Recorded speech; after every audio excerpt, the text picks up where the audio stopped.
madaxweynaha Kenya Uhuru Kenyatta iyo hogaamiyaha mucaaradka ee dalkaas Mr. Raila Odinga ayaa la filayaa in abaalmarin sharafeed lagu guddoonsiiyo kulan siyaasadeed oo sanadkan ka dhici doona magaalada London.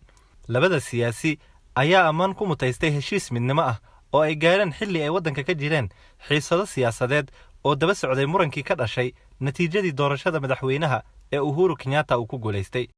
Uhuru iyo Odinga ayaa 8 bisha Maars ee sanadkan 2018 si lama filaan ah gacanta isu geliyay. Arrintaas ayaana noqotay mid taariikhi ah oo soo jiidatay indhaha caalamka.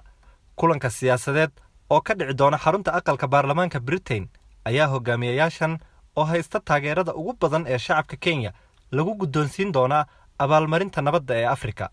Shacabka dalka Kenya ayaa nafis dareemay markii ay ka war heleen heshiiska dhex maray Mr. Kenyatta iyo Odinga, kaas oo soo afjaray cabsi xoog leh oo ku aadanayd in waddanka uu galo qalalaasa dhiig ku daato.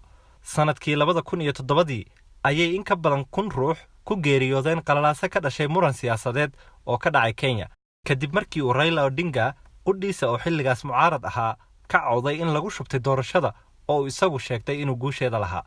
In ka badan nus milyuun kalena waa ay ku barakaceen rabshadahaas oo markii dambe xaalkooda ay soo dhex gashay beesha caalamka. Mr. Kenyatta oo xilligaasi ahaa siyaasi taageersan dowladda ayaa markii dambe isagoo xilka madaxweynaha haya qalalaasahaas awgii loogu maxkamadeeyay maxkamadda caalamiga ah ee dambiyada dagaalka ee ICC. waxaa dacwadda ku wehliyay shakhsiyaad kale oo ka mid ahaa madaxweyne ku-xigeenkiisa William Ruto.